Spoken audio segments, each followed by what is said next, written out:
بسم اللہ الرحمن الرحیم۔ شادی گجرانوالہ شہر میں طے پائی۔ میری بیوی کا نام نور العین ہے، لیکن پیار سے سب اس کو نور بلاتے ہیں۔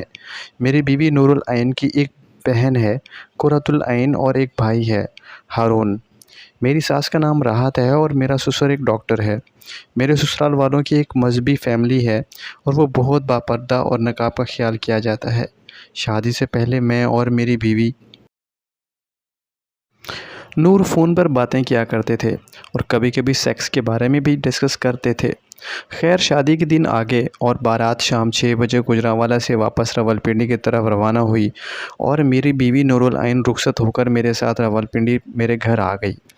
میں کچھ گھریلو کاموں سے فارغ ہو کر اپنے کمرے میں داخل ہوا تو نور العین بیڈ پر سجی سنوری بیٹھی تھی۔ میری بیوی کی عمر 27 سال ہے۔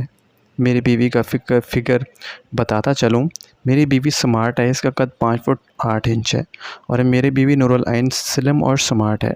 میں کمرے میں گیا تو نور العین کو سہاگ رات میں انگوٹھی کا تحفہ دیا۔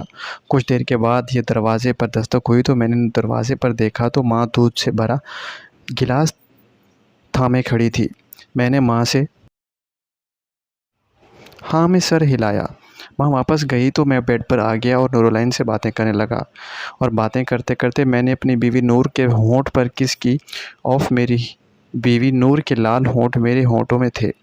اب میں باقاعدہ اپنی نور کے ہونٹ چوس رہا تھا۔ میری بیوی نور بھی ساتھ دے رہی تھی۔ میں نے بیوی نور کا زیور اتارنے لگا اور نور بھی میری مدد کر رہی تھی۔ میری بیوی نور نے لہنگا پہن رکھا تھا، سرخ رنگ کا، جو کافی وزنی تھا اور اس کا دوپٹہ کافی پن سے جڑا ہوا تھا۔ میری بیوی کے سر سے اور کافی کوشش کے بعد دوپٹہ الگ ہوا۔ ہم دونوں واپس سہاگ رات کی سیج پر آ گئے۔ میں نے نور سے کہا، اگر سچ بتائے گی تو طلاق نہیں دوں گا، کس سے کیا ہے؟ تب نور بولی، میرے کزن نے مجھے 15 سال کی عمر میں کیا اور اس کے بعد مجھے مزہ آنے لگا تو میرا کزن میرے ایک کالج کے پروفیسر اور میرے قاری صاحب نے بہت کیا۔ میری بیوی نور بولی، میں جھوٹ نہیں بولوں گی، شادی سے ایک دن پہلے بھی مجھے پروفیسر صاحب اور کزن نے کیا۔ میں اپنی بیوی نور کی باتیں سن کر گرم اور حیران تھا کہ میری بظاہر مذہبی نظر آنے والی بیوی کتنی گشتی ہے، لیکن میں نے نور کو اپنی قسمت سمجھ کر اسے قبول کر لیا اور سہاگ رات کو بھی میں نے اس کو لیا۔ Thank you for watching.